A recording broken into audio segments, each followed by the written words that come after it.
Hello all, welcome to my channel. మొదటిగా happy children's day. So ఈ children's day సందర్భంగా pan fried chicken నేను చేశాను. సో మొదటిగా చికెన్ బ్రెస్ట్ తీసుకున్నాను 4 పీసెస్.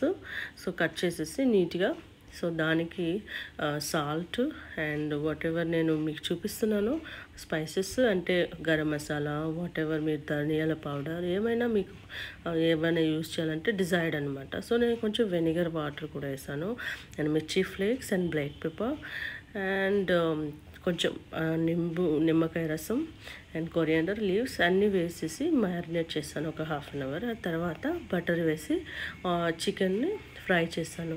సో ఇలా ఈ విధంగా టూ సైడ్స్ టర్న్ చేసుకుంటూ ఎప్పుడు ఏ సైడు కాలేదో దాన్ని మళ్ళీ టర్న్ చేసుకుంటూ ఉండాలి. ఎందుకంటే చికెను మనము డైరెక్ట్లీ ఫ్రై చేస్తున్నాం కాబట్టి సో ఎక్కువ ఉడకాలి. సో మంచిగా ఫ్రై అయితే టేస్ట్ ఎక్కువ ఉంటుంది పిల్లల కోసం కదండి. సో ఈ విధంగా ఫ్రై చేసిన వాటిని ఒక బౌల్లోకి సర్వ్ చేసుకొని చిల్డ్రన్కి ఇచ్చుకుని చాలా టేస్టీ ఉందండి. పిల్లలు చాలా ఇష్టంగా తింటారు. సో వాళ్ళ కోసమని స్పెషల్గా చిల్డ్రన్స్ డే చేశాను. సో నంబర్ 14 కదండి. So happy children's day all children and మీ పిల్లలకు కూడా. And thank you for watching. Please subscribe my channel.